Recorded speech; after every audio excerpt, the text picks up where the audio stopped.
नमस्कार, आप सभी का बहुत बहुत स्वागत है हमारे इस वीडियो में।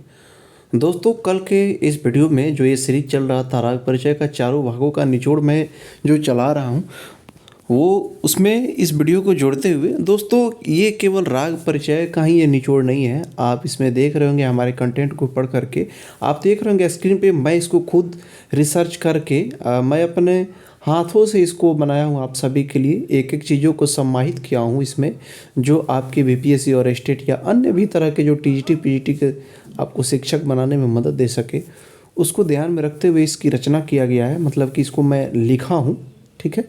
तो ये राग परिचय के चारों भागों के साथ साथ और भी तमाम तरह के जो पुस्तकें हैं, chapter by chapter, point by point, मैं सबको जोड़ करके मैं एक साथ इसको मतलब कि तैयार किया हूँ। हालांकि फोकस मेरा राग परिचय का चारों भाग, चूँकि ये जो पुस्तक है ये बहुत ही बेसिक पुस्तक है सभी एग्जामों में। हालांकि उत्तरी भारत में यही पुस्तक सभी शिक्षक ज़्यादा प्रमोट करते हैं, ज़्यादा यही फॉलो करते हैं। और भी तमाम तरह का जो मतलब कि प्रमाणित पुस्तक है जो एग्ज़ाम में बहुत मदद दे सकता है, उसको आधार बनाते हुए मैं इसको एक साथ निचोड़ करके आपके समक्ष हर वीडियो में छोटा छोटा करके, थोड़ा थोड़ा करके मैं आपको एग्ज़ाम के पहले तक सारी चीज़ें आपको दे दूंगा। और भी इस चैनल पे जो भी वीडियो चल रहे हैं वो आपके क्वेश्चन के माध्यम से या वन लाइनर के माध्यम से हो। आपसे रिक्वेस्ट है कि सारे वीडियो को देखिए, आपको ज़रूर बेटर फील होगा। और आप जिस दिन एग्ज़ाम देने जाएंगे उस दिन आपके दिल से इस मेरे मेहनत के लिए, मेरे प्रयास के लिए, आपके मन से जब क्वेश्चन सॉल्व होगा तो मेरे लिए एक आशीर्वाद ज़रूर निकलेगा। और मैं इसी की कामना रखता हूँ। और आपसे बस इतना रिक्वेस्ट है कि हमारी इस मेहनत के लिए थोड़ा सा मेरे चैनल को प्रमोट करिए, हमें भी आगे बढ़ाइए, ठीक है। सब्सक्राइब कर लीजिए, लाइक किया करिए, कमेंट भी किया करिए, ताकि आपके विचार मुझे पता चले। और ज़्यादा से ज़्यादा दोस्तों में शेयर करिए, जिन्हें अब तक मेरे वीडियो नहीं मिले उनको भी पहुंचाइए, ताकि मेरा भी कुछ भला हो सके, मेरा भी मनोबल बढ़ सके। तो दोस्तों आइए बढ़ते हैं। आधुनिक काल को दो भागों में बांटकर 1800 से 1900 सन तक पूर्वार्ध माना गया, और 1900 से आज तक जो भी वर्तमान में समय चल रहा है इसको उत्तरार्ध माना गया। दोस्तों, आधुनिक काल को दो भागों में बांट दिया गया था, ठीक है। जैसे प्राचीन काल को तीन भागों में बांटा गया था, उसी तरह से और तीन भागों में क्या क्या बांटा गया था, कौन कौन सा वो काल था, मैं पिछले वीडियो में बता चुका हूँ। इसलिए मैं कहता हूँ कि दोस्तों कोई भी वीडियो स्किप ना करिए, ताकि हर वीडियो में आपको कुछ ऐसी पॉइंट मिले। वैसे मेरा कोई भी वीडियो है, कोई भी वीडियो हो, एक एक वीडियो को आप देखिए, क्योंकि हर वीडियो में कुछ नया रहता है, कुछ अच्छा रहता है, जो आपको एग्जाम में हो सकता है उसी वीडियो से दो चार पाँच नंबर आ जाए। तो आप सारे वीडियो को देखिए, ठीक है। तो आधुनिक काल को दो भागों में बांटकर एक 1800 सन तक और एक 1900 सन तक इसको पूर्वार्ध माना गया। और सन 1900 से लेकर के आज तक, यानी कि 2024 तक, और मुझे उम्मीद है अभी कुछ दिन और तक आगे तक उसको उत्तरार्ध माना गया है, ठीक है। जयपुर के राजा प्रताप सिंह देव ने संगीत सार नामक पुस्तिका, एक मिनट, हाँ, जयपुर के राजा प्रताप सिंह देव ने संगीत सार नामक पुस्तक लिखी, जिसमें उन्होंने बिलावल को सूद थाट माना है। देखिए, सर्वप्रथम बिलावल को सूद थाट तो मोहम्मद राजा ने नगमाते हस्ती में मान लिया है, लेकिन जयपुर के राजा जो प्रताप सिंह देव थे, उन्होंने जो संगीत सार पुस्तक लिखी थी। क्वेश्चन आ जाता है कि प्रताप सिंह देव कहाँ के राजा थे, तो इसका आंसर जयपुर हो जाएगा। और ये भी आ सकता है कि प्रताप सिंह देव ने कौन सी पुस्तक की रचना की, तो उसका आंसर संगीत सार हो जाएगा। और इस पुस्तक की विशेषता यह है कि उन्होंने भी बिलावल को सूद थाट माना है, ठीक है। अगला पॉइंट है संगीत राग कल्पद्रुम की, संगीत राग कल्पद्रुम, यानी कि ये जो पुस्तक है संगीत राग कल्पद्रुम की रचना किसने किया, तो कृष्णनंद व्यास ने किया, ठीक है। संगीत नाटक अकादमी की स्थापना सन 1953 में दिल्ली में किया गया। क्वेश्चन आ जाता है कि संगीत नाटक अकादमी की स्थापना कब हुई, तो उसका आंसर हो जाएगा 1953 में। संगीत नाटक अकादमी की स्थापना कब हुई, तो 1953 में हुई। और कहाँ पे हुई, दिल्ली में हुआ। पूछ लेता है संगीत नाटक अकादमी निम्नलिखित में से किस शहर में स्थित है, तो उसका आंसर दिल्ली हो जाएगा। और सन पूछेगा तो 1953 हो जाएगा, ठीक है। मीरज महाराष्ट्र से संगीत कला विहार नामक पत्रिका आती है। जो संगीत कला विहार नामक पत्रिका, ये पूछ लिया जाता है अक्सर एग्जाम में कि जो संगीत कला विहार नामक पत्रिका है निम्नलिखित में से किस जगह से संबंधित है। तो अगर मीरज ऑप्शन में रहे तो मीरज लगाएंगे, या महाराष्ट्र ऑप्शन में रहे तो महाराष्ट्र लगाएंगे। अगर दोनों ऑप्शन में रहे और केवल मीरज वहाँ पे दिखाई दे तो सबसे पहले हम लोग मीरज को टिक करेंगे, ठीक है। जो सबसे नियर होता है उसको हम लोग टिक लगाते हैं। तो जो मीरज महाराष्ट्र से संबंधित है वो संगीत कला विहार नामक पत्रिका संबंधित है। और हाथरस से निकलता है संगीत नामक पत्रिका, एक पत्रिका है जिसका नाम संगीत है, वो हाथरस से निकलता है। दोस्तों हमारे आप कंटेंट में देख रहे होंगे कि जो भी मैं आपको पेश कर रहा हूँ एक एक वीडियो के माध्यम से जो आपके सामने ला रहा हूँ, यह या तो प्रीवियस ईयर में पूछे गए हैं या पूछे जाते हैं या आगे भी पूछे जाएंगे। तो दोस्तों मेरा जो मेहनत है उसी ढंग से मैं कर रहा हूँ कि मेरा मेहनत भी सार्थक हो, और मेरा मेहनत तब सार्थक होगा जब आप इसको बेनिफिट उठा करके कुछ सफल हो सकेंगे, और आपके लिए मेरे लिए आपके मन से मेरे लिए कुछ आशीर्वाद निकलेगा, उससे मैं भी आगे बढ़ूंगा। आप हमारे चैनल को भी प्रमोट करिए। तो आइए, झांसी से क्या निकलता था, वो जो पत्रिका निकलता था उसका नाम था संगीत लहरी। तो दोस्तों मैं बताया अभी तक जो संगीत लहरी पत्रिका है वो झांसी से निकलता था। संगीत नामक जो पत्रिका है, देखिए संगीत लहरी है यहाँ पे, तो लहरी लगा हुआ है वो झांसी से, और संगीत नामक पत्रिका हाथरस से, और उसके बाद में आपका ये मीरठ से संगीत कला विहार। और वी.डी. पलुस्कर यानी विष्णु दिगंबर पलुस्कर का जन्म 18 अगस्त 1872 को हुआ, ध्यान रखिएगा। और 10 अगस्त, ठीक है, 10 अगस्त 1860 को हुआ था भातखंडे जी का जन्म। तो ध्यान रखिएगा, बहुत लोग कंफ्यूज रहते हैं। इनका जन्म 18 अगस्त 1872 को हुआ था वी.डी. पलुस्कर का। वी.डी. पलुस्कर कुरुंदवाड़ रियासत के बेलगांव नामक जगह में जन्मे थे। और दोस्तों कुछ लोग मतलब कंफ्यूज हो जाते हैं इनके जन्म स्थान को लेकर के। तो आपको मैं बता दूं, भातखंडे जी का जन्म मुंबई के बालकेश्वर नामक जगह पे हुआ था, और वहीं वी.डी. पलुस्कर का जन्म कुरुंदवाड़ रियासत के बेलगांव नामक जगह में हुआ था। कुरुंदवाड़ रियासत के बेलगांव नामक, इसको ध्यान रखिएगा। और ओंकार नाथ ठाकुर का जन्म हुआ था जहाज ग्राम नामक जगह पे, ठीक है। और विष्णु दिगंबर पलुस्कर के पिता दिगंबर गोपाल और माता का नाम गंगा देवी था। उनके गुरु का नाम बाल कृष्ण बुआ इचल करंजीकर है, जिनकी शिक्षा मीरज रियासत में हुई, ठीक है। मीरज रियासत में शिक्षा हुई यानी कि इनकी हुई। और बाल कृष्ण बुआ ग्वालियर घराने के माने जाते हैं, अतः विष्णु दिगंबर पलुस्कर भी ग्वालियर घराने के माना जाता है। दोस्तों हमारे वीडियो में अगर किसी तरह की आपको परेशानी लगे या किसी तरह का कन्फ्यूजन लगे, या हो सकता है मैं भी इंसान हूँ, अगर हमसे कोई भूल हो जाती है तो आप उसको दिल पे ना लेंगे, आप कमेंट करके ज़रूर हमें बताएंगे ताकि उसको नेक्स्ट वीडियो में संशोधन किया जा सके। क्योंकि हम सबको एक साथ मिल करके आगे बढ़ना है। यहाँ पे कोई टीचर और स्टूडेंट की बात नहीं, हम सभी साथी हैं, ठीक है। सभी साथियों को मिल करके आगे बढ़ना है। हम लोग को आपस में समन्वय बना करके चीज़ों को देखना है, संगीत की बारीकियों को समझते हुए सफल होना है। तो गांधर्व महाविद्यालय की स्थापना पलुस्कर जी ने 5 मई 1901 में लाहौर में किया था।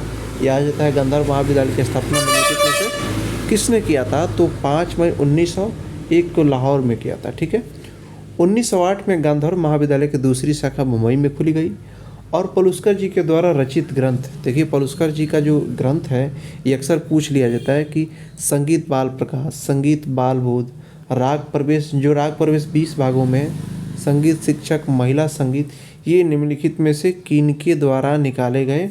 तो ये पलुस्कर जी का पुस्तक है।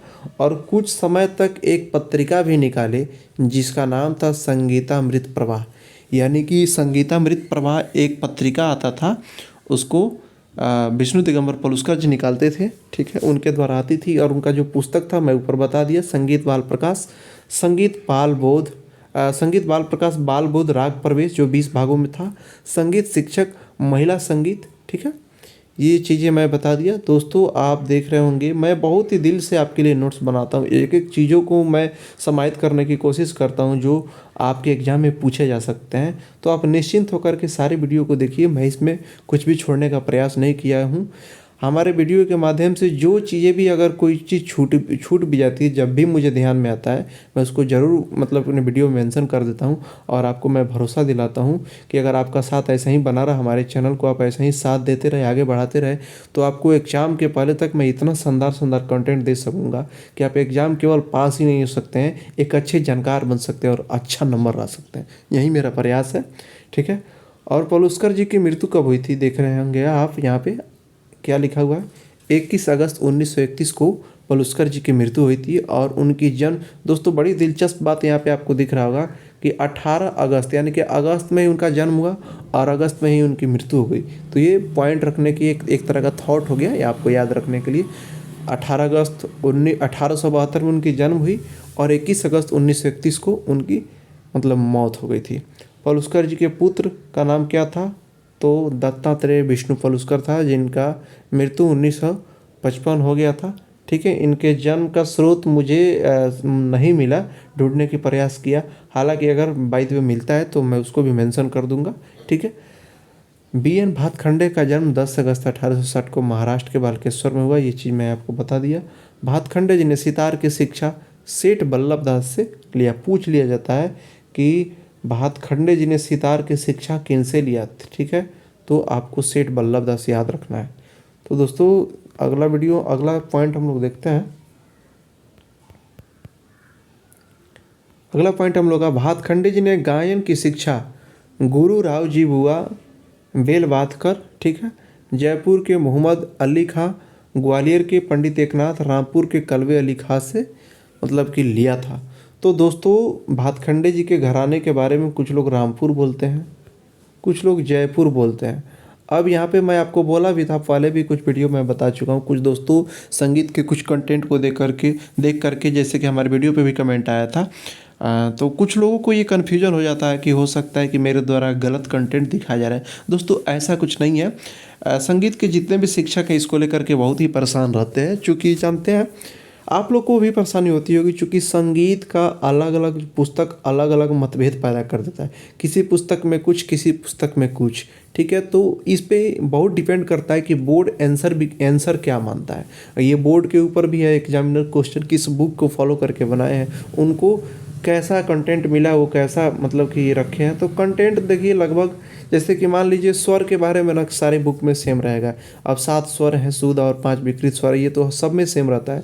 लेकिन कुछ चीज़ें होती हैं जो मतलब कि इतिहास के पन्नों से निकाली जाती है, तो उसमें किसी पुस्तक में कुछ मान लिया जाता है, किसी पुस्तक में कुछ मान लिया जाता है, जिस कारण से मतभेद पैदा हो जाते हैं। तो मैं एक चीज़ जहाँ तक मुझे पता है कि भातखंडे जी जो थे, उनकी जो ख्याल की शिक्षा हुई थी, यानी कि जो गायन की शिक्षा हुई थी, ठीक है, वो जयपुर घराने से हुई थी। ठीक, जयपुर घराने से। तो हम लोग जयपुर इनको मान करके चलते हैं। हालांकि एग्ज़ाम में ऑप्शन के हिसाब से भी एलिमिनेट करके आंसर लगाना पड़ता है कि वहाँ पे एग्जामिनर आपसे निकलवाना क्या चाहता है। ठीक है, तो फिलहाल जयपुर मान के चलिएगा भातखंडे जी का, क्योंकि ख्याल की शिक्षा यहीं से हुई थी इनका घराना। ठीक है, थाट राग वर्गीकरण का श्रेय पंडित भातखंडे जी को जाता है। मैं पहले भी इसको विस्तारित रूप से बता चुका हूँ। भातखंडे जी द्वारा लिखित ग्रंथ, देखिए भातखंडे जी का बहुत ही फेमस पुस्तक है 6 भागों में, क्रमिक पुस्तक मालिका अभिनव राग मंजरी। अभिनव राग मंजरी तो ये शायद आपको स्टेट में पूछा गया था, शायद मुझे ख्याल है कि बीपीएससी में भी क्वेश्चन में मैंने देखा था, ये भी पूछा गया था। ठीक है, लक्ष्य संगीत स्वर मालिका, ये इनकी पुस्तक है। और भातखंडे जी की मृत्यु 11 सितंबर 1936 को हो गया था। भातखंडे जी की मृत्यु कब हुई थी? 11 सितंबर 1936 को। ठीक है, भातखंडे जी का उप नाम क्या था, पिछले वीडियो में मैं बताया हूँ। वैसे दोस्तों आप कमेंट में भी ज़रूर मुझे बताइएगा कि आप उसको याद रखे हैं कि नहीं। ठीक है, अमीर खुसरो का जन्म कब हुआ था? अमीर खुसरो का जन्म 1253 ईस्वी में एटा के पटियाली नामक जगह पे हुआ था। अमीर खुसरो के पिता का नाम मोहम्मद सैफुद्दीन था। और अमीर खुसरो, वैसे तो मैं वैसे बताता हूँ, मैं इसको मेंशन भी किया हूँ। अमीर खुसरो को सर्वप्रथम गुलाम वंश के राजा गयासुद्दीन बलबन का राजस्व प्राप्त हुआ।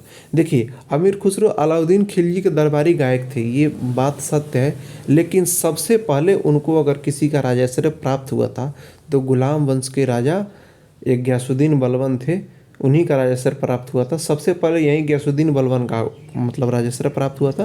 हालांकि बाद में अमीर खुसरो अलाउद्दीन खिलजी का दरबारी गायक के रूप में नियुक्त हो गए थे रेगुलर रूप से।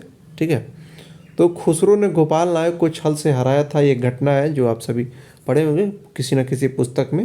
अमीर खुसरो ने गोपाल नायक को छल से हराया था, चूँकि गोपाल नायक उम्दा कलाकार थे। ठीक है, अमीर खुसरो की मृत्यु 1326 ईस्वी में हुई। 1253 में उनकी जन्म हुई और 1326 में उनकी मृत्यु हो गई थी। तानसेन का जन्म 1532 ईस्वी में ग्वालियर से 7 मील दूर बेहट ग्राम में हुआ था। ठीक है, बेहट ग्राम में तानसेन का जन्म हुआ था। तानसेन की शादी रानी मृगनयनी की दासी हुसैनी से हुई। तानसेन की पत्नी का क्या नाम था? हुसैनी था, और मृगनयनी की वो दासी थी। ठीक है, तानसेन को 4 पुत्र और 1 पुत्री। 4 पुत्र कौन थे? सूरत सेन, शरद सेन, तरंग सेन, बिलास खां और सरस्वती नाम की उनकी एक पुत्री थी। ठीक है। हालांकि ये घटना भी आपको पढ़ने को मिला होगा कि जब दीपक राग से तानसेन जल उठे थे तो उनकी पुत्री ही मतलब कि शांत की थी। और वह कौन सा राग गाई थी दोस्तों, कमेंट करके ज़रूर बताइएगा, ठीक है। तो उनकी पुत्री जो सरस्वती थी अपने संगीत के प्रभाव से उस मतलब कि दीपक राग से जो गर्मी पैदा हुआ था उसको शांत की थी, ठीक है। तानसेन रीवा नरेश रामचंद्र के दरबारी गायक थे। जो तानसेन थे वो किनके दरबारी गायक थे, एक तो रीवा नरेश, उनका राजा रामचंद्र, ये श्री राम भगवान नहीं, वो एक दूसरे रामचंद्र थे, राजा रामचंद्र के दरबारी गायक थे, रीवा नरेश थे वो, ठीक है। तानसेन बाद में अकबर के दरबारी गायक हुए। तानसेन अच्छा क्वेश्चन आ जाता है कि निम्नलिखित में से किस शासक के शासनकाल में तानसेन हुए, तो आंसर में हम लोग का अकबर हो जाएगा, ठीक है। सारंगदेव का जन्म 1210 ईस्वी में माना गया। चूँकि 1210 ईस्वी में माना गया इसलिए 13वीं शताब्दी का रचना काल माना जाता है संगीत रत्नाकर का, ठीक है। हालांकि एक्यूरेट सन क्या है, 1210 जैसे इनका जन्म है, एक्यूरेट सन राग संगीत रत्नाकर का मुझे अब तक प्राप्त नहीं हुआ है। मैं सारे पुस्तकों के माध्यम से जो भी मैं स्टडी किया हूँ 13वीं शताब्दी मिलता है और एग्ज़ाम में भी यही माना जाता है, 13वीं शताब्दी ही पूछा जाता है, ठीक है। तो 13वीं शताब्दी में संगीत रत्नाकर का जन्म हुआ। सारंगदेव के पिता का नाम क्या था, सोडल था। एक एक पॉइंट मैं आप देख रहे होंगे कि हर एक चीज़ मैं मेंशन कर दिया हूँ कि हमारे जो साथी हमसे जुड़े हुए हैं वो हमारे वीडियो को देख करके कभी निराश ना हो, हमारे वीडियो को देख करके उनको बेनिफिट लगे और वो सफल हो, ताकि उससे मेरा भी कुछ भला होगा। आपके मन से जो आशीर्वाद निकलेगा वो मेरे ऊपर ज़रूर फलीभूत होगा, ठीक है। और मैं आपसे यही उम्मीद करता हूँ कि आप हमें बहुत सारा आशीर्वाद देंगे, ठीक है। और चलिए अगला पॉइंट देखते हैं। स्वामी हरिदास के पिता का नाम आसुदेव था। अब मेरे कुछ मित्रों के दिमाग में आ रहा होगा कि मैं कैसे ऐसे आशीर्वाद दे सकता हूँ। देखिए मेरा मानना है वह इंसान छोटा हो या बड़ा हो, आप हमसे उम्र में छोटे होंगे या बड़े होंगे उससे मैटर नहीं करता है, ठीक है। मैं ये मानता हूँ कि इंसान के अंदर ही भगवान का वास होता है। अगर इंसान सच्चे मन से अगर किसी के लिए दुआ देता है तो वो ज़रूर फलीभूत होता है, ठीक है। तो अगला जो हम लोग का पॉइंट है, तानसेन ध्रुपद गाते थे। दोस्तों तानसेन केवल ध्रुपद ही नहीं गाते थे, वो धमार भी गाते थे, ठीक है। तानसेन ध्रुपद और धमार दोनों गाते थे। और हरिदास, स्वामी हरिदास पिता का नाम आसुधीर था, स्वामी हरिदास उनके गुरु थे, ठीक है। और पिता का नाम आसुधीर था। पंडित अहोबल ने 22 श्रुतियों पर स्वरों की स्थापना की, ये हम सब बता चुके हैं पिछले वीडियो में। सर्वप्रथम बीड़ा की तार पर स्वरों की स्थापना कर प्रत्येक स्वर के तार की लंबाई पंडित अहोबल ने ही निकाला था, सिद्ध किया था। और विनायक राव पटवर्धन का जन्म 12 जुलाई 1898 को हुआ था। कब हुआ था उनका जन्म, 12 जुलाई 1898 को हुआ था विनायक राव पटवर्धन का जन्म। राग विज्ञान इनकी पुस्तक का नाम है। और इनकी जो मृत्यु हुई थी 23 अगस्त 1978 को हुई थी, ठीक है। तो दोस्तों हम लोग एक और कुछ पॉइंट मैं जोड़ दे रहा हूँ, थोड़ा सा वीडियो इस बार लंबा होगा लेकिन मूड के हिसाब से मैं मतलब कि जोड़ते जाता हूँ। आज थोड़ा सा मूड किया, कुछ ज़्यादा कंटेंट एक ही वीडियो में दे देते हैं, ठीक है। हालांकि मैं छोटा छोटा वीडियो इसलिए बनाता हूँ कि आपको भी देखने में सहूलियत होगी और मुझे भी पढ़ाने में बोरिंग ना लगेगा, और आप भी छोटा छोटा वीडियो रहेगा तो अच्छे से देख पाएंगे, बार बार देख पाएंगे, ठीक है। आपके रिवीजन के लिए ही मैं उस तरह से करता हूँ। तो चलिए, पंडित अहोबल का जन्म 17वीं शताब्दी के पूर्वार्ध में दक्षिण भारत में हुआ था। पंडित अहोबल का जन्म कहाँ हुआ था, तो दक्षिण भारत में हुआ था, ठीक है। उनके पिता का नाम कृष्ण पंडित था और संगीत परिजात की रचना अहोबल ने 1650 में धानबड़ नगर नामक स्थान पर किया था। तो आ जाता है क्वेश्चन की निम्नलिखित में से धानबड़ नगर जगह का संबंध किससे है, तो हम लोग का आंसर या तो पंडित अहोबल हो जाएगा ऑप्शन के हिसाब से, नहीं तो संगीत परिजात हो जाएगा, ठीक है। अब आते हैं, देखिए संगीत परिजात के जो लेखक है पंडित अहोबल, उन्होंने 12 स्वर माने हैं, ठीक है। उन्होंने कितने स्वर माने हैं, 12 स्वर माने। तो ध्यान रखिएगा 19 स्वर सारंगदेव माने हैं, ठीक है, जिसमें से 12 स्वर उन्होंने आपका विकृत माना है 7 शुद्ध, लेकिन पंडित अहोबल का ये 12 स्वर माने हैं। ये रिसोर्स मिला था मुझे। नाट्य शास्त्र के ग्रंथकार भरत के पुत्र का नाम कोहल है। कोहल जो थे जिन्होंने 66 श्रुति माना है, ठीक है। तो ये नाट्य शास्त्र के ग्रंथकार भरत के पुत्र माने जाते हैं। भरत ने नाट्य शास्त्र में सारणा चतुष्टयी किया था। सारणा चतुष्टयी किस लिए किया गया था, क्यों किया गया था, उसका क्या प्रभाव हुआ था दोस्तों, आप इसलिए मैं बोलता हूँ किसी भी वीडियो को ना छोड़िएगा, सारे चीज़ों को मैं पिछले वीडियो में मेंशन कर दिया हूँ। मान सिंह तोमर ने ध्रुपद का आविष्कार किया था। आ जाता है कि निम्नलिखित में से ध्रुपद के आविष्कारक कौन है। आंसर हो जाएगा हम लोग का मान सिंह तोमर। मान सिंह तोमर के दरबारी गायक बक्सू, चरचू, भगवान रामदास आदि थे। ठीक है। ये मान सिंह तोमर ने मान कौतूहल, दोस्तों मान सिंह तोमर एक मतलब कि राजा थे। ठीक है। उन्होंने कुछ राजा भी थे उस समय के जो संगीत के बड़ी ये थे, मतलब कि उनसे रुचि थी। तो उनके दरबारी गायक थे मान सिंह तोमर के, जिन्होंने ध्रुपद का रचना किया था। और उनके कुछ दरबारी गायक थे जिनका नाम था बक्सू, चरचू, भगवान रामदास आदि। भगवान रामदास। ठीक है। मान सिंह तोमर ने मान कौतूहल नामक ग्रंथ की रचना की थी। ठीक है। मान कौतूहल किसकी रचना है? तो मान सिंह तोमर का। और मान कौतूहल ग्रंथ का फारसी अनुवाद फ़कीरुल्लाह ने सन 1653 में संगीत दर्पण नामक पुस्तक किया था। ठीक है। संगीत दर्पण नामक ग्रंथ एक आया था। ठीक है। हालांकि दामोदर वाला को लेकर के आप कंफ्यूज ना होइएगा, जो दामोदर का जो पुस्तक है उसको लेकर के, ये मान कौतूहल ग्रंथ का एक फारसी अनुवाद एक अलग पुस्तक आया था जिसको फ़कीरुल्लाह ने लिखा था 1673 ईस्वी में। संगीत दर्पण नामक से ये मान कौतूहल का फारसी अनुवाद किया था। चतुर्दंड प्रकाशिका के ग्रंथकार वेंकटमुखी के पिता का नाम क्या था? गोविंद दीक्षित था। चतुर्दंडी प्रकाशिका के ग्रंथकार वेंकटमुखी, जिन्होंने 72 मेल माने, उनके पिता का नाम गोविंद दीक्षित था और माता का नाम नगमाबा था। ठीक है। दोस्तों आप देख रहे होंगे कि कितना शानदार शानदार कंटेंट मैं आपके लिए लाया हूँ। एक एक चीज़ को मेंशन कर सकता हूँ कि एग्जामिनर आखिर पूछेगा कहाँ से। आप हमारे सारे वीडियो को बार बार देखिए, एकदम याद रखिए हर एक पॉइंट को। जहाँ से भी क्वेश्चन है आप धड़ाधड़ एकदम आंसर लगाइएगा। ठीक है। वेंकटमुखी तंजावर राज्य में दरबारी गायक थे। कहाँ थे? वेंकटमुखी तंजावर नामक। उनकी मृत्यु जो हुई 17वीं शताब्दी में हुआ। बीड़ा को तत्ववादों की जननी माना गया है। सर्वप्रथम जो तत्ववाद था और सबसे प्राचीन वाद है बीड़ा। ठीक है। इसको सारे वादों का, तत्ववादों की जननी माना गया है बीड़ा को ही। ठीक है। मसीद खानी गत को फिरोज खानी गत कहा जाता है। मसीद खानी गत को फिरोज खानी गत कहा जाता है। यह 12वीं मात्रा से प्रारंभ होती है। राजा खानी, मसीद खानी जो इस तरह से मतलब दो गत है, उसी का एक फिरोज खानी जो गत है उसी को मसीद खानी गत भी बोलते हैं। मीट के दो प्रकार हैं, अनुलोम और विलोम। क्वेश्चन आ जाता है कि मीट कितने प्रकार के होते हैं, तो आंसर हो जाएगा 2। और कौन कौन से? अनुलोम और विलोम। कानून सितार, देख रहे होंगे आप नया पॉइंट। कानून सितार एक पुस्तक है कानून सितार, जिसके रचनाकार कौन है? तो सैयद सफदर हुसैन थे। बाल कृष्ण बुआ इचल करंजीकर का जन्म महाराष्ट्र के कोल्हापुर में 1849 में हुआ था। बाल कृष्ण बुआ इचल करंजीकर जो विष्णु दिगंबर पलुस्कर के जो गुरुजी थे, उनका जन्म कहाँ हुआ था?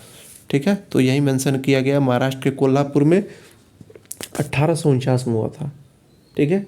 इनके गुरु देवजी बुआ थे। बाल कृष्ण बुआ के बुआ लगा हुआ है, देख रहे होंगे, गुरुजी के नाम से ही लगा हुआ होगा मेरा जहाँ तक मानना है। तो इनके गुरुजी का नाम था देवजी बुआ, फिर वासुदेव राव जोशी, फिर पंडित जोशी बुआ। ठीक है। एक ही संगीतकार कई लोगों से सीखते थे, ये चलन है। इचल कर आज भी सीखते हैं लोग, कई जगहों पे सीखते हैं। हालांकि अगर कोई अच्छे गुरु मिल जाए तो आप एक ही गुरु का हाथ पकड़े रहिए। इचल करंजीकर द्वारा प्रकाशित मासिक पत्रिका, वैसे देखिए दोस्तों, संगीत में या कोई भी किसी विषय का जानकारी कहीं से भी मिले, जिनसे भी मिले, आप जानकारी को लेते रहिए। जानकारी लेना चाहिए, सबसे जानकारी लेना चाहिए, छोटे बड़े कोई भी हो जानकारी जरूर लेना चाहिए अगर मिलने लायक है तो। देखिए इचल करंजीकर द्वारा प्रकाशित मासिक पत्रिका था संगीत दर्पण। देखिए संगीत दर्पण बहुत सारा ये चीज़ आपको कन्फ्यूज कर रहा होगा। संगीत दर्पण एक फ़कीरुल्लाह ने मान कौतूहल का फारसी अनुवाद भी किया था। एक पंडित दामोदर का भी पुस्तक है। और इचल करंजीकर द्वारा एक पत्रिका आया था, ये संगीत दर्पण नाम से आया था। इचल करंजीकर जो पत्रिका निकाले थे उसका क्या नाम था? संगीत दर्पण। और संगीतामृत प्रवाह नामक विष्णु दिगंबर पलुस्कर जी एक पत्रिका निकाले थे। ठीक है। उन्हीं के गुरु जी इचल करंजीकर द्वारा प्रकाशित एक पत्रिका या मासिक पत्रिका जिसका नाम था संगीत दर्पण। और इचल करंजीकर जी की मृत्यु कब हो गई थी? 1926 में। ठीक है। दोस्तों अगला पॉइंट है हम लोग का सिद्धेश्वरी देवी, जो ठुमरी गाती थी और ठुमरी के साथ ये ध्रुपद भी गाती थी बहुत अच्छा तरह से। दोस्तों सिद्धेश्वरी देवी किस घराने की कलाकार है? आप कमेंट करके ज़रूर बताइएगा, ज़रूर बताइएगा दोस्तों, कमेंट करिएगा। अगर नहीं मिले तो ढूंढिएगा, उससे आपका क्षमता विकसित होगा। ठीक है।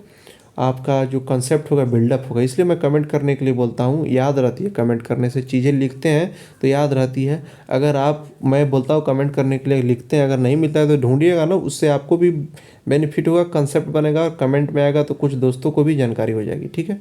सिद्धेश्वरी देवी का जन्म 8 अगस्त 1908 को हुआ था। सिद्धेश्वरी देवी का जन्म कब हुआ था?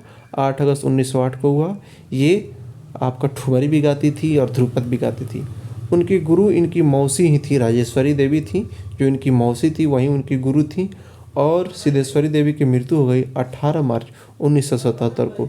तो दोस्तों आज के इस वीडियो में मैं इतना कंटेंट रखता हूँ। जल्द ही इस सीरीज के नेक्स्ट वीडियो में मिलता हूँ, और तब तक और भी जो सीरीज चल रहे हैं क्वेश्चन का भी मैं प्रयास करा रहा हूँ, अभ्यास करा रहा हूँ। और जल्द ही आपको, मैं ये कोशिश में हूँ कि एग्ज़ाम के पहले प्रीवियस ईयर का सारे क्वेश्चन करा दिया जाए। मैं ये टारगेट रखा हूँ लगभग 2500 प्रश्नों को आपके समक्ष मैं एग्ज़ाम के पहले ला दूँ। 2500 प्रश्नों को प्रीवियस ईयर प्रयास करा दूं। और ऑलरेडी अभी तक जो मेरे वीडियो हैं, इस वीडियो के माध्यम से मुझे लगता है कि 3000 से कम तो क्वेश्चन नहीं लाए होंगे। तो आप यकीन मानिए दोस्तों, आप यही समझिए कि जब मेरे सारे वीडियो को आप बार बार देख जाएंगे एग्जाम के पहले, तो आपका ऐसे ही सारा क्वेश्चन सॉल्व हो जाएगा, सारा कंसेप्ट आप समझ जाएंगे। और दोस्तों डिस्क्रिप्टिव रूप से कोई ना कोई बुक जरूर पढ़ते रहिए, उससे आपका कंसेप्ट बिल्डअप होगा। और यहाँ पे आकर के अभ्यास करते रहिए हमारे चैनल पे, उससे और ज़्यादा आपको बेनिफिट होगा। तो दोस्तों चैनल पे अपना प्यार बनाए रखिएगा और मिलते हैं नेक्स्ट वीडियो में। तब तक के लिए बहुत बहुत धन्यवाद।